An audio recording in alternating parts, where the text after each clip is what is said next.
Dear friends, my dear masters, my dear gods, எல்லாருக்கும் என் அன்பான வணக்கத்தை தெரிவித்துக் கொள்வதில் மிக்க மகிழ்ச்சி அடைகின்றேன். இந்த மகாவதார் ஃபவுண்டேஷன்ல பழனியப்பன் சாரோட முயற்சியால இன்னைக்கு இந்த ஒரு தலைப்பு எடுத்துட்டு இருக்கிறோம். அந்த தலைப்பு நேற்று நம்ம பாதியில விட்டுட்டோம். அதை தொடர்ந்து பார்க்கலாம்னுட்டு, முக்தி மோட்சம்னுட்டு அந்த இதை பார்த்துடலாம். இன்னைக்கு இந்த ஞானத்தையும் போதித்த பிதாமக பத்திரிகளுக்கும் சொர்ணமாலா பத்திரிகளுக்கும் மகாவதார் பாபாஜிகளுக்கும் சத்தானந்த யோகி அவர்களுக்கும் காசிரெட்டி நாயனா அவர்களுக்கும் மகாவதார் பாபாஜிக்கும் காசிரெட்டி நாயனாக்கும் பிரபஞ்ச சக்தி விஸ்வசக்தி பஞ்சபூதங்களுக்கும் பூர்ணாத்மா சர்வாத்மா அம்சாத்மாக்களுக்கும் என் பெற்றோர்களுக்கும் என் ஆன்மா வணக்கத்தை தெரிவித்துக் கொண்டு இங்கு அமைதியாக பயணித்து வரும் இந்த ஆத்மா நண்பர்கள் அனைவருக்கும் இந்த ஃபவுண்டேஷனுடைய அடியார்கள் எல்லோருக்குமே என்னுடைய வணக்கத்தையும் நன்றியும் தெரிவித்துக் கொள்கின்றேன். நேற்று வரையும் நம்ம பார்த்தது ஒரு சின்ன ஒரு அப்படியே போயிடலாம். 2 விதமான கோரிக்கைகள் இருக்குது நம்ம எடுத்தோம் இல்லைங்களா. ஒண்ணு ஆசை, மற்றொன்னு உடம்போட பஞ்ச இந்திரியங்களை சம்பந்தப்பட்டது இல்லைங்களா. அப்போ உதாரணம், ஒரு அழகான பொருளை பார்க்குறீங்க, அது மேல ஒரு ஆசை வருது. அடுத்தது ஒரு சாப்பாடு, அப்போ ருசியான சாப்பிட்றீங்க, உடனே எனக்கு இன்னும் கொஞ்சம் வேணும். அதே மாதிரி எல்லா சென்ஸுக்கு ஆர்கான்ஸுக்கெல்லாம் மூலியமாகவும் சில டிசையர் எல்லாம் போகுது.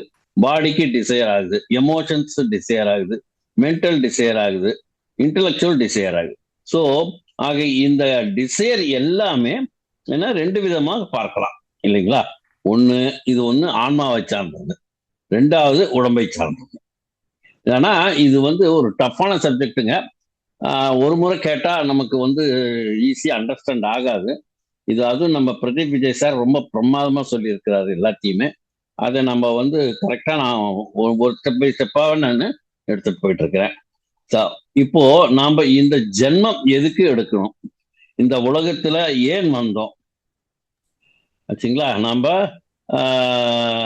நமக்கு ஒரு ஆசை, அந்த ஆசை எது சம்பந்தப்பட்டது சார்? சார் சார் சார் ஒரு சின்ன ரிக்வெஸ்ட் சார். உங்க வீடியோ, உங்க ஃபேஸ் இன்னும் கொஞ்சம், அதாவது இப்ப கரெக்டா இருக்கு. Yes, correct sir. Okay sir, thanks sir. என்ன சார் ஈஸியா இருக்குது, அதனால சரி. நாம இந்த ஜென்மம் எதுக்கு எடுக்கிறோம், இந்த உலகத்துல ஏன் வந்தோம், நமக்கு ஒரு ஆசை இருக்குது. அந்த ஆசை எதை சம்பந்தப்பட்டது, ஆன்மாவை சம்பந்தப்பட்டதா, இந்த உலகத்திலேயே பிரிவு எடுத்துக்கணும்னா அப்படின்னு நினைச்சு நம்ம வர்றதே ஆன்மா நினைத்து வரும் கோரிக்கையத்தான். ஸோ அந்த டிசைர்கள் எல்லாமே இந்த உலகத்திற்கு வராம இருக்க முடியாது. ஸோ இந்த உலகத்துல பிறக்கணும்னாலே அங்க ஒரு டிசையர் உங்களுக்கு இருக்கும், ஒரு கோரிக்கை இருக்கும், ஒரு பிரார்த்தனை இருக்கும், ஒரு எக்ஸ்பீரியன்ஸ் வேணும்னு சொல்றது அப்படின்னு சொல்லி. அப்போ அந்த டிசையர் தான் ஆன்மாவுக்கு சம்பந்தப்பட்ட டிசையராகத்தான் இருக்கணும் அப்படின்னு. இங்க எதற்கு பிறவி எடுக்கணும், ஆன்மாக எதுக்கு பிறவி எடுக்கணும் இல்லைங்களா.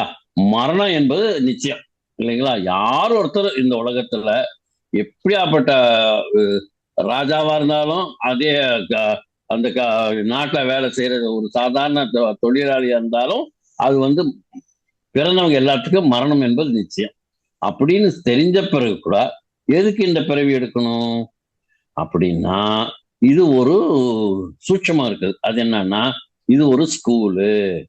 இது இந்த மாதிரி இந்த உலகத்து என்பது ஒரு பெரிய ஸ்கூல் மாதிரி. அப்போ பெரிய school, great school, Oxford university மாதிரி இது இந்த உலகம். இங்க நிறைய பாடங்கள் கற்றுக்கலாம், நிறைய அனுபவங்களை பெற்றுக்கொள்ளலாம். உன்னை நீ முழுமையாக தெரிந்து கொள்வதற்கு, உன்னை நீ முழுமையாக புரிந்து கொள்வதற்கு ஒரு பள்ளித்தான் இந்த உலகம். இப்போ புரிஞ்சிருக்கும் இல்லைங்களா. நம்ம சாதாரணமா ஒரு பிறவி எடுக்கிறதுக்கு நம்ம ஒரு கோரிக்கை இல்லாம வர முடியாது. அப்படி அந்த கோரிக்கைகள்லாம் இருந்தாலுமே அந்த கோரிக்கை எதை சம்பந்தப்பட்டதுன்னா, இந்த உலகத்துல இருக்கிற இதை எக்ஸ்பீரியன்ஸை எடுத்துக்கணுங்கிறதுக்காக, கத்துக்கணுங்கிறதுக்காக, புரிஞ்சுக்கணுங்கிறதுக்காக இந்த ஆன்மாவுக்கு நம்ம பிறந்து இந்த பூமியில வர்றோம். இந்த உலகம் அவ்வளவு பெரிய பெரிய ஸ்கூலு, பெரிய கிரேட் ஸ்கூலு, ஆக்ஸ்போர்ட் யூனிவர்சிட்டி மாதிரி நிறைய பாடங்கள் கற்றுக்கலாம். இப்போ ஒரு சின்ன ஒரு சிறு துருமும் பல்குத்தோதும்னாங்க இல்லைங்களா. அப்போ ஒரு சிறு துரும்பல வந்து எவ்வளவு வேலை இருக்குதுன்னா, இந்த உலகத்துல எவ்வளவு சூட்சமா இருக்கும், எவ்வளவு எக்ஸ்பீரியன்ஸ் கிடைக்கலாம். அப்போ அது எல்லாமே நம்ம வந்து பார்த்துக்கணும். அந்த நிறைய அனுபவங்களை பெற்றுக்கலாம். இப்போ உன்னை நீ முழுமையாக தெரிந்து கொள்வதற்கு, உன்னை நீ முழுமையாக புரிந்து கொள்வதற்கு ஒரு பள்ளிக்கூடம் தான் இந்த உலகம். அப்போ அந்த ஆசைக்குத்தான் நம்ம ஒவ்வொரு ஜென்மத்திலேயும் அந்த நம்ம அந்த கோரிக்கையை வச்சு செல்ஃப் ரியலைசேஷன், தன்னை பத்தி தான் நம்ம வந்து புரிஞ்சுக்கணும். நம்ம தன்னை பத்தி புரிஞ்சுக்கணும், தன்னை பத்தி அறிஞ்சுக்கணும். ஒவ்வொரு ஜென்மத்திலேயும் டிசைர் இருக்கும். இப்போ நம்மளுக்கு ஒரு ஜென்மம் இல்லைங்க, நமக்கு இருக்குது ஒரு ஆன்மா, ஒரு பிறவி. நாம மனுஷனா பிறக்கிறதுலயே ஒரு 300-400 பிறவி எடுக்கும். அந்த ஒவ்வொரு பிறவி எடுத்த போதும் ஒவ்வொரு ஜென்மத்திலையும் ஒரு டிசைர் இருக்கும். நம்ம மனுஷனாவே பிறக்கிறோம், அது தமோ குணத்துல பிறக்கிறோம். தமோ குணத்துல பிறந்தாலுமே, ஒரு ரஜோ குணத்துல பிறந்தாலுமே, ஒரு சாத்விக குணத்துல பிறந்தாலுமே, ஒவ்வொரு இதுக்குமே ஒரு 300-400 ஜென்மம் எடுக்கிறோம். அந்த 300-400 ஜென்மமும் மனுஷ ஜென்மமா தான் இருக்கும். ஆனா ஒவ்வொரு ஜென்மத்துக்குமே ஒரு டிசைர் இருக்கும் அப்படின்னு சொல்றார். அப்போ இந்த உலகத்துல வந்த பின்னு, இந்த உடம்புல எடுத்த பின், இந்த உடம்பு எடுத்த பிறகு இந்த உடம்பு கூட சார்ந்த டிசைர் எல்லாமே கூட வரும். இப்போ நம்ம எடுத்துட்டோம், இந்த பிறப்பை எடுத்தாச்சு. இந்த பிறப்பை எடுத்துட்ட பிறகு கூட நம்ம என்ன செய்யறோம், அந்த நம்ம நம்ம கூட தானே உடம்பு இருக்கும். ஆன்மா வேறு, உடம்பு வேறு இல்லையா? அப்போ ஆன்மாவு கூட வந்தாலும் கூட இந்த உடம்பு சார்ந்த டிசைர் கூட எல்லாமே இருக்கும். இப்போ இந்த கண்ணு மூலியமா நம்ம என்னென்ன பாக்குறோம், இந்த உலகத்துல எல்லாமே மாயத்தான், எதுவுமே நிரந்தரம் இல்லை. சரி, யோசிச்சு பாருங்க. இந்த கண் வழியா பாக்குறது எல்லாமே இந்த உலகத்துல எதுவுமே நிரந்தரம் இல்லை. சரி, எல்லாமே ஒரு மாற்றத்திற்கு ஆளாகக்கூடியது. ஒரு நிமிஷம் சார், கொஞ்ச நேரம் பொறுக்கணும். 2 இருக்குதுடா, பெருசு எடுத்துக்கோ. ஆமா ஆமா, சின்னது முள்ளர் வச்சு. ஆமா. அப்புறம் இப்போ எது நிரந்தரம் பார்த்தோம்னா இல்லையா, அது வந்து மாயை. இப்போ நம்ம எல்லாமே வந்து பிறக்கும் போது நம்ம ஒரு 2 கிலோ அல்லது 3 கிலோ உடம்பு வெயிட் தான் இருக்கும் இல்லைங்களா? நம்ம பிறக்கிறோம் ஒரு மாற்றத்திற்கா. ஒரே நிமிஷம், ஒரே நிமிஷம். Yes sir. ஓகே, பா கதை மூடிட்டு போயிட்டு எலி வந்து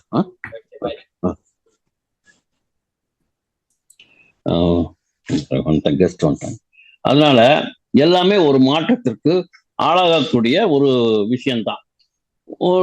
நம்ம உடம்ப யோசிச்சு பாருங்க. பிறக்கும் போது வந்து ஒரு 2 கிலோ வெயிட் அல்லது 3 கிலோ அந்த மாதிரி உடம்பு இருக்குது. ஆனா இப்போ நம்ம நினைச்சு பாருங்க, 60-70 வயசுல, இந்த 60-70 வயசுல அந்த 2 கிலோ 3 கிலோ உடம்பு தான் இந்த வயிற்றுக்குள்ள இருந்துச்சா? அந்த கற்பு இந்த இது சொல்றோம் இல்லையா, நம்ம கர்ப்பத்தில் இருந்ததான்னா இல்ல, அது வேற. அப்போ என்னாச்சு, மாறிக்கிட்டே இருக்குது. ஒவ்வொரு நாளும் கிழமையும் பொழுதொரு வண்ணமாக அது மாறி வளர்ந்துகிட்டே இருக்குது. அப்போ இது வந்து நிரந்தரமா இல்ல. அப்ப இந்த உடம்பு வந்து நிரந்தரம் கிடையாது. எப்போ எது நிரந்தரம் இல்லையோ அது என்ன, அது மாயை. அப்போ எது நிரந்தரமாக இருக்கிறதோ அப்ப புரிஞ்சுடுச்சு, அது உண்மை. எது நிரந்தரம் இருக்கிறதோ அது உண்மை, அதுதான் சத்தியம். இப்போ புரியுதா சத்தியத்தோட டெஃபினிஷன் என்னன்னு? அப்போ எது நிரந்தரமா இருக்கிறதோ அதுதான் சத்தியம். சரி, ஒவ்வொரு நாளும் உடம்பு மாற்றம், உறவுகள் மாறிக்கொண்டே இருப்பாங்க. அப்போ இன்னைக்கு இருப்பவர்கள் எல்லாம் நாளைக்கு இல்லை. அதுதான் நம்ம தாத்தா சொல்லியிருக்கிறார் என்னன்னா, நேற்றொருவன் உழவன் இன்று இல்லை என்ற பெருமையோட திவ்வுலகு அப்படின்னு சொல்லியிருக்கிறார் நம்ம திருவள்ளுவர். அது போல நம்ம நேற்று இருந்தவங்க நேற்று இருந்தவங்க இன்னைக்கு இல்லை அப்படிங்கிற ஒரு பெருமை இருக்குது இந்த உலகத்துக்கு. இன்னைக்கு யோசிச்சு என்ன இருக்கோ அது நாளைக்கு யோசிப்பதற்கு இருக்காது, அல்லது இருக்க மாட்டாங்க. ஒண்ணு நம்ம யோசனைக்கும், அதாவது நாளைக்கு நான் வந்து பிரைம் மினிஸ்டர் ஆயிடுவேன் அப்படின்னு யோசனை பண்ணுவாங்க. ஒண்ணு அந்த போஸ்ட்ல வேற யாராவது இருப்பாங்க, இல்ல இவரே இருக்க மாட்டார். அந்த ஒரு சாதாரண ஒரு உதாரணத்துக்கு சொல்ல போனோம்னா, நாளைக்கு யோசிப்பதற்கு ஒண்ணு இருக்காது, இல்லைன்னா இருக்க மாட்டாங்க அப்படிங்கிறாங்க. சரி, மனுஷங்க மாறிக்கிட்டே இருப்பாங்க. யாரும் நிரந்தரம் என்பது கிடையாது. நண்பர்கள், நிரந்தரமான நண்பர்கள் கிடையாது. யாரும் நிரந்தர உறவினர்கள் கிடையாது. யாரும் நிரந்தரமான விரோதிகளும் கிடையாது. இப்போ ஒரு ஜோக் கூட சொல்லுவார், அரசியல் இதெல்லாம் சகஜமப்பா. ஆமா, இது வந்து நம்ம இன்னைக்கு பேசுவோம், இன்னைக்கு கூட்டிக்குவோம், நாளைக்கு வேணான்னுவோம், நாளைக்கு விரோதி ஆயிடுவோம். அந்த மாதிரி எல்லாம் இருக்கு. ஆகையால நம்ம என்ன செய்யறோம், நம்ம யாரும் நிரந்தரம் இல்லை. யாரும் உறவினர்களாகட்டும், நண்பர்களாகட்டும், யாருமே நிரந்தரம் இல்லை. அப்போ எல்லாம் ஒரு மாற்றம் தான். மாற்றம் ஒன்றே மாறத்தக்கது. மித்தி எல்லாமே மாறிக்கிட்டே தான் இருக்கும். மாறாதது என்னன்னா மாற்றம் ஒன்று தான்.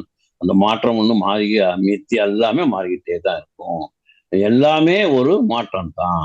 பணம் இருந்துச்சு, இருந்தா பணம் நம்ம கையில இருந்துச்சு, அந்த குடும்பம். பணம் இல்லைன்னா அவங்கள யாருமே கவனிக்க மாட்டாங்க. இது வந்து பிராக்டிக்கலா சொல்லுவோம்.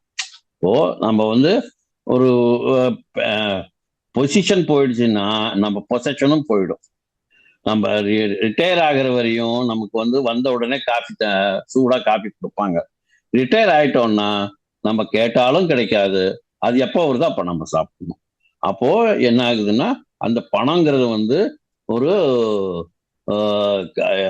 ரெஸ்பெக்ட் கொடுக்கறதுக்கு நமக்கு ஒரு ட்ரம்ப் கார்டு என்னன்னா பணம் தான். அப்போ எல்லாமே வந்து நான் ஆளு இத்தனை வருஷம் அவர் நமக்கு அப்பாவா இருந்தாரு, அவர் நமக்கு சம்பாரிச்சு போட்டாரு, நம்ம கஷ்டத்துல அவர் உதவுனாரு, நம்ம எவ்வளவோ நம்ம வந்து வெளியே சொல்லாத கஷ்டமெல்லாம் கூட நம்ம பையனுக்கு தெரியக்கூடாதுன்னு வளர்த்தினாரு. நம்மள வந்து இப்படி வளர்த்துவாரு, அதனால நாம அவருக்கு செய்யணும்னுட்டு நம்ம எதுவுமே எதிர்பார்க்கறது இல்லை. ஆனா அவர் காசு பென்ஷன் வர்ற வரையுமே அவர் வந்து பார்த்துக்குவாங்க.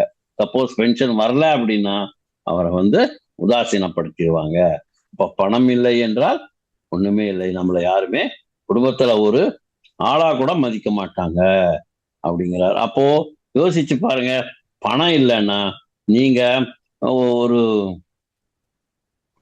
லைபிலிட்டி, நீங்க ஒரு பாரம், இந்த வீட்டுக்கு பாரம். ஸோ இந்த ஆசை பாசம் எல்லாமே வந்து என்ன ஆகுதுன்னா உங்க மூலியமா எல்லாம் ஏதாவது லாபம் இருந்தா, நான் சொல்றது என்னன்னா, இப்போ ஒரு வயசானவர் இருந்தாரு, நம்ம குழந்தைய பார்த்துக்குவாரு அப்படின்னு இருந்தா அந்த அவருக்கு வந்து நேரம் காலத்துக்கு எல்லாம் கிடைக்கும். அந்த வயசானவர் இருந்தாரு, அவர் பையனை நம்ம ஸ்கூலுக்கு கூப்பிட்டு போவாரு அப்படின்னா ஒரு சாப்பாடு தண்ணி எல்லாம் கிடைக்கும். வயசானவர் இருந்தாரு, பால் வாங்கிட்டு வருவாரு, வயசானவர் இருந்தாரு, காய்கறி வாங்கிட்டு வருவாரு அப்படின்னுட்டு போகுமே தவிர்த்து அவர் ஒண்ணுமே இல்லை. நம்ம சும்மா உட்கார வச்சு அவருக்கு சோறு தண்ணிக்கு போடுறது, அப்படி சோறு தண்ணி கொடுக்கறது, இல்லை அவருக்கு வந்து சேவை செய்யறதுங்கிறது இருக்கிறது இல்லைங்கிறது பிராக்டிக்கலா. ஒரு நல்ல குடும்பத்தில் இருக்கும், 10 குடும்பத்துல இது 7-8 குடும்பத்துல இப்படிதான் நடக்குது. ஏதோ ஒரு 2 குடும்பத்துல நம்மள அப்பா வளர்த்தினாரு, அப்பா இல்லாம நான் இல்லை, அப்பாவுக்கு நம்ம செய்யணும் அப்படிங்கிறது, யாரும் வந்தாலும் சரி யார் வரலன்னாலும் சரி எங்க அப்பாவுக்கு நான் செய்வேன் அப்படிங்கிறதும். அவரு கல்யாணம் ஆனாலும் அந்த மருமக புள்ள அதே மாதிரி இது நம்ம அப்பா மாதிரி தான் நினைச்சா, அவங்களும் அதுக்கு நம்ம பொண்ணு மாதிரி நினைச்சா குடும்பத்துல சந்தோஷமா இருக்குமே தவிர்த்து, அது இல்லைன்னா இல்ல, அது நிரந்தரம் இல்லை. பணம் இல்லைன்னா நீங்களும் ஒரு ஒரு இது மாதிரிதான், அதாவது லைபிலிட்டி மாதிரி தான். அப்போ ஒரு பாரம் தான். ஸோ இந்த ஆசை பாசம் எல்லாமே வந்து உங்க மூலியமாக ஏதாவது லாபம் இருந்தா தான். அந்த லாபம் இல்லைன்னா நீங்க ஒரு சுமை தான். அந்த சுமை என்ன ஆகுதுன்னா வேரியஸ் டிஸ்கிரிப்ஷன்ல இருக்கும். ஒருத்தர் யோசிச்சு பாருங்க, அவரை வந்து ஒரு கொஞ்ச நாள் அவர் அப்படியே தாக்கு பிடிப்பாங்க, கொஞ்ச நாள் அப்புறம் பார்த்துக்கலாம். அதை ஃபர்ஸ்ட் வந்த உடனே வாழை இலை, அடுத்தது கையிலை, அப்புறம் பார்த்தீங்கன்னா கையில இலை, அப்புறம் போடா வெளியிலன்னுவாங்க. அந்த மாதிரி சில பேர் அந்த அன்புங்கிறது வந்து ஜாஸ்தியா இருக்குதுன்னா அந்த சில வருடங்கள் கூட அவங்க பார்த்துக்குவாங்க. எப்படி வாழையில வச்சு அதுல வந்து எல்லாமே பண்ணி போடுவாங்க. ஆனா அது எப்படி மாறுதுன்னு பாருங்க. வாழ்க்கையில கொஞ்சம் கொஞ்சமா மாறி, வாழ்க்கைங்கிறது வாழை இலை போய் அப்புறம் கையில வந்து அப்புறம் தையில இருந்து கையிலையா போய் கையிலையும் வந்து வெளியா போயிடும். சரி, ஒரு கோபம் வரும். அப்போ அந்த பாசம் எல்லாமே உண்மையா இல்லையா? இல்ல. அப்போ அதுக்கப்புறம் நமக்கு கண்டிப்பாக ஒரு சலிப்பு வந்துடும், ஒரு வெறுப்பு வந்துடும், ஒரு கோபம் வந்துடும். அப்போ அந்த பாசங்கிறது எல்லாமே என்னாச்சு? அது உண்மையா? இல்லையே. எல்லாமே பொய்யி. ஏனென்றால் அது நிரந்தரமாக இருக்காது. எல்லா உறவுகளுமே அப்படித்தான். சோ இந்த சம்சாரம் அப்படிங்கிறது வந்து என்றது மாயை. இதுல சிக்கிக்கொண்டு நிறைய பேரு உண்மைக்கு புறம்பாக, உண்மைக்கு தூரமாக தள்ளி நிற்கிறாங்க. சம்சாரம் என்பது ஒரு மாயை. அது தவறான விஷயம். அப்போ நாம சம்சாரத்துல இருக்க கூடாதா? அப்படிலாம் சொல்லலைங்க. உண்மை எதிர் புரிஞ்சுக்கணுங்கிறதுக்காக இது உதாரணம் சொல்றேன். வேற ஒண்ணும் இல்ல. அப்ப சம்சாரம் என்பது ஒரு நாடகமா? அப்படி தெரிஞ்சுக்கலாமா? சந்தோஷமாக வாழும் அது ஒரு நாடகம்னு தெரிஞ்சுக்கலாமா? அந்த சம்சாரம் வந்து அது அற்புதமான வாழ்வு. ஏன்னா அது நாடகம்னு தெரியும். அது நாடகம்னு தெரிஞ்சும் கூட அந்த நாடகத்துல எல்லாவித எதிர்பார்ப்புகளும் இருக்கும்.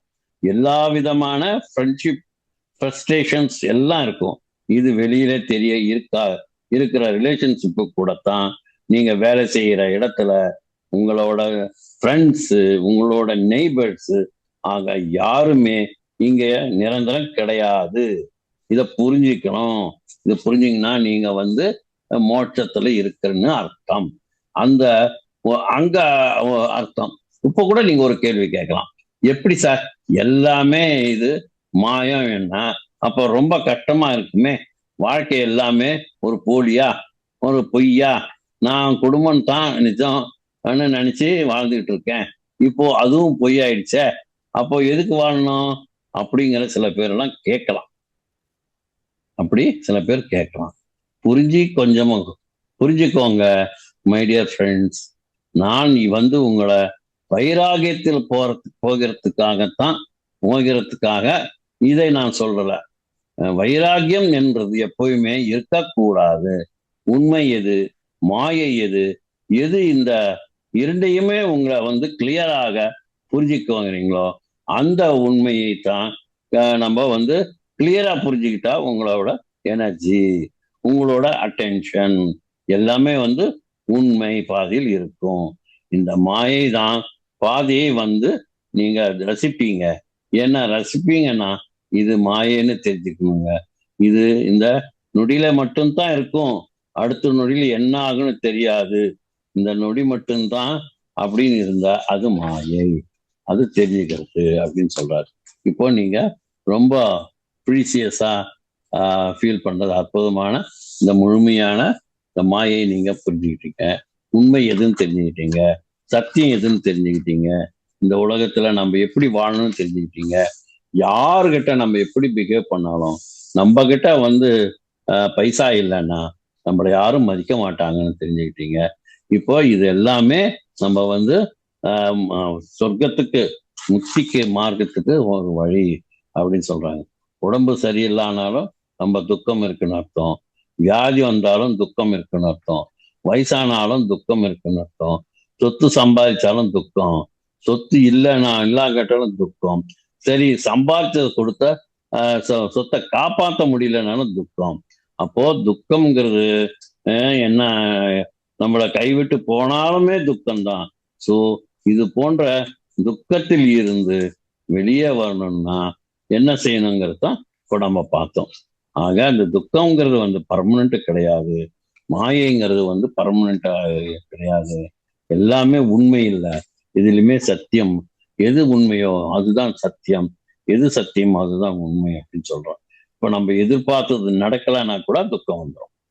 எதிர்பார்க்கறது வந்து நம்ம எதிர்பார்க்காதது நடந்தாலும் துக்கம் வரும். அப்போ என்ன பண்ணணும்?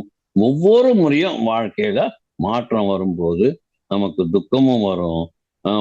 ஃபார் எக்ஸாம்பிள், நம்ம ஒரு அழகான ஒரு வீடு கட்டிட்டோம். அந்த வீட்டுல வந்து பூகம்பம் வந்துச்சுன்னா எப்படி நம்ம ஃபீல் பண்றோமோ அது போல நம்ம வந்து ஏதோ ஒரு காரணத்திற்காக கூட சில பேர் லவ்வர்ஸ் எல்லாம் பிரேக்கப் ஆயிடுறாங்க. அப்போ அதெல்லாம் என்னன்னா அதெல்லாம் துக்கம் தானே. இப்போ பணம் சம்பாதிக்கிறீங்களா, அது விலகி போகுதா, அதுவும் துக்கம் தான். ஸோ நம்ம முதல்ல உண்மை என்னன்னு தெரிஞ்சுக்கணும், சத்தியம் என்னங்கிறது தெரிஞ்சுக்கணும். முதல்ல சத்தியம்னா உலகத்துல உள்ள எல்லோரும் எல்லா நிலையிலையும் துக்கத்திலிருந்து வெளியே வந்தாவே சத்தியம்தான். இரண்டாவது சத்தியம் என்னன்னா, முதல் துக்கத்திற்கு காரணம் பேராசை. அது அது அந்த அளவிற்கு மீறி போனா அதுவே துக்கத்திற்கு வழின்னு சொன்னார். எப்போ நம்ம புத்தா என்ன, அவரு சொகுசான அரண்மனையில வாழ்ந்துட்டு இருக்கும்போது அவருக்கு எந்த இதுவும் தெரியல. துக்கம்னா என்ன தெரியல, வருத்தம்னா என்ன தெரியல, வியாதினா என்னன்னு தெரியல, சாவுன்னா என்னன்னு தெரியல. இது எல்லாமே தெரிஞ்சுங்கிறதுக்காகத்தான் அவர் வெளியே வந்தாரு. அந்த ஒரு நாள் வெளியே பார்த்த போது அமைச்சரை கூப்பிட்டு போய் வெளியே பார்த்தாரு. வெளியே பார்க்கும்போது தான், என்னப்பா இப்படின்னா, ஆமா இளவரசே, இதுதான் வாழ்க்கை அப்படின்னு. பிறகு இது கூட வாழ்க்கையா, அப்ப எனக்கும் வருமானு தெரிஞ்சா, ஆமா உங்களுக்கு கூட அது தள்ளுபடி கிடையாது, எல்லாருக்கும் அப்பதான் இவரு வெளியே போயிட்டு யாருக்கிட்டையுமே சொல்லாம வெளியே போய் நிறைய குருமார்கள் 40 வருஷமா தேடி தேடி எத்தனையோ குருமார்கள்கிட்ட போயும் அவருக்கு எந்தவித இதுவும் கிடைக்கல. அவருக்கு சாட்டிஸ்ஃபேக்ஷன் ஆகவே இல்லை. அதுக்கப்புறம் தான் அவர் என்ன செய்யறாரு, அப்பாடான்னு ஒரு இடத்துல உட்கார்றாரு. அந்த அரச மரமா இருக்குது. அந்த அரச மரத்துல உட்காந்து கண்ணை மூடி உட்கார்ந்துக்கிட்டு அவர் பழைய நினைவுகளெல்லாம் நினைச்சுக்கிட்டே இருந்தார். அந்த பழைய நினைவுகளை அவர் கண்ணை மூடி உட்கார்ந்த பிறகு அதை தியானம் பண்ண அவருக்கு அவ்வளவு சந்தோஷமா இருந்ததுதான். அப்பதான் கண்டுபிடிச்சாரு, ஓ இது நம்ம இத்தனையும் நம்ம பார்த்தது இந்த தியானத்தில் தான் நமக்கு நிம்மதி கிடைக்குது, நம்ம கத்துக்க வேண்டியது நிறைய இருக்குது அப்படின்னு சொல்லி இதுல இருந்து அவர் கத்துக்கிட்டாரு. அப்பதான் அது அவர் தன்னுடைய இறக்கிறதுக்கு முன்னால 8 வருஷத்துக்கு முன்னால் தான் இந்த ஆனா அபானா சதி தியானம் என்பதை அவர் கண்டுபிடிச்சு நமக்கு கொடுத்தாரு. இந்த ஆனா அபானா சதி தியானம் மட்டுமே நமக்கு தெரிஞ்சிருந்தா நாமளும் ஒரு இடத்துல உட்கார்ந்துக்கிட்டு மட்டுமே இருந்திருக்கலாம். ஆனா நம்ம பிதாமகா பத்ரிஜி அவர் தன்னுடைய வாழ்க்கையில 1,50,000 புத்தகங்களை படிச்சு அதுல எது எது நல்லது இருக்கோ அந்த நல்லதெல்லாம் நமக்கு கொடுத்து தான் பெற்ற இன்பம் இந்த வையகம் பெருகன்னு சொல்லி கொடுத்தாரு. அதில் தான் என்ன சொல்றாரு, பதாஞ்சலி முனிவருடைய ஈஸியான பிராணாயாமத்தை எடுத்தார். பிராணாயாமம் எடுத்து நமக்கு கொடுத்தாரு. அப்போ இந்த பிராணாயாமம் மட்டும் போதுமான்னு பார்த்தா, அப்புறம் எங்கிருந்தோ பிரமிட புஸ்தகத்தை எல்லாம் படிச்சு பார்த்து அந்த பிரமிடுல என்ன நமக்கு கிடைக்குதுன்னு பார்த்து அந்த பிரமிடோட ஆற்றல் அது நமக்கு இருந்தா இன்னும் நல்லா இருக்குன்னு சொல்லி அந்த பிரமிடை இதோட இணைச்சார். இது ரெண்டையும் இணைச்சு ஆனாபான சதி தியானமும் மூச்சு மேல நம்ம கவனம் வைக்கணுங்கிறதும் இணைச்சாரு. பதாஞ்சலி முனிவரும் புத்தரோட இதுவும் பிரமிட் சக்தியும் எல்லாம் மூணும் இணைச்ச பிறகுதான் இது ஒரு பெரிய ஒரு ஆற்றல் மிகுந்த ஒரு தியான சக்தின்னுட்டு நமக்கு எல்லாத்துக்கும் அவர் கண்டுபிடிச்சு அனுபவிச்சு எல்லாரும் கத்துக்கணும், உலகத்தில் இருக்கவங்க எல்லாருமே இதை பரப்பணும் அப்படின்னு அந்த அவருடைய பிறவி ஜென்மத்தை அவரே ரிவீல் பண்ணார், அவரே ஓப்பன் பண்ணி சொல்லிட்டார். ஆக நான் இதுக்காக தான் வந்தேன், என் வேலை முடிஞ்சதுன்னு சொல்லிட்டு இப்போ நீங்க எல்லாருமே ஒரு பிதாமக பத்ரிஜி போல நீங்க செயல்படுத்தணும். இந்த உலகத்தில் இருக்கவங்க எல்லாருமே இந்த மூச்சு பயிற்சி பண்ணணும். யாருக்கு மூச்சு இருக்குதோ அவங்க எல்லாருமே இந்த தியானத்தை பண்ணணும்னு சொல்லி அவருடைய டிட்டர்மினேஷன் சொல்லிட்டாரு. எல்லாம் each and every one of the persons in the world, everybody should do this pyramid meditation and every house should have the பிரமிட்னு சொன்னாரு. தியான ஜகத் சொன்னாரு. தியான ஜகத்துன்னு அது மட்டும் இல்ல, சகக்கார ஜகத்துன்னு சொன்னாரு. அப்போ நோ வயலன்ஸ் இருக்கு, அதாவது நான்வெஜ் இருக்கக்கூடாதுன்னு சொல்லி சொன்னாரு. அது போல எல்லாமே சொல்லி நமக்கு ஒரு நல்ல ஒரு வாழ்க்கைய அமைச்சு கொடுத்த பிதாமக பத்ரிஜியை நம்ம எப்பயுமே நினைச்சுக்கிறோம். இதை ஒவ்வொரு முறையுமே நம்ம ஆன்மீகத்துல மட்டும் கவனத்தை செலுத்தாம நிறைய உதாரணங்கள், நிறைய புக்குகள், நிறைய ஆன்மீக புத்தகங்கள் எல்லாம் படிச்சு அதுல ஞானம் கொடுத்து நாம மட்டும் பத்தாது, அதை படித்த விஸ்டம் ஷேரிங்ல எல்லா பக்கமே இப்போ பாண்டிச்சேரியில நம்ம சார் எடுத்து செஞ்சுட்டு இருக்காருன்னா அதே போல ஒவ்வொரு ஊர்லயுமே இது போன்ற ஒரு நூற்றுக்கணக்கான மீட்டிங்ஸ் எல்லாம் நடக்குது. அங்க எல்லாமே தியானம் ஷேரிங் தியானம் நடத்துறாங்க, அதே போல விஸ்டம் ஷேரிங் நடத்துறாங்க, சத்சங்கம் நடக்குது, எல்லாமே வந்து செஞ்சுட்டு இருக்காங்க. இத்தனைக்கும் நம்ம என்னன்னா எந்தவித செல்ஃப் மோட்டிவ் இல்லாம எல்லாரும் செய்யணுங்கிறத வந்து செஞ்சுட்டு இருக்காங்க. ஆகையால இந்த தியானத்தை எல்லாருமே கத்துக்கணும், எல்லாருக்குமே பரப்பணும். அவங்கவுங்க லைஃப்ல வந்து டேர்னிங் பாயிண்ட் ஆகக்கூடிய இந்த ஒரு அருமையான ஒரு இந்த தியானத்தை எல்லாரும் செய்யணும். அது வந்து நமக்கு மோட்சம் கிடைக்கிறது இல்லாம பிறவியே பாதி நமக்கு இது கிடைக்குது. இந்த பிறவியை கம்மி பண்ணுது, நமக்கு இது மோட்சம் கிடைக்குது. இதுல வந்து நம்ம எப்படி பிஹேவ் பண்ணணும், மனுஷத்துவங்கிறது என்னங்கிறது சொல்லி கொடுக்குது. அத்தனையும் வந்து முத்தான இதுங்க.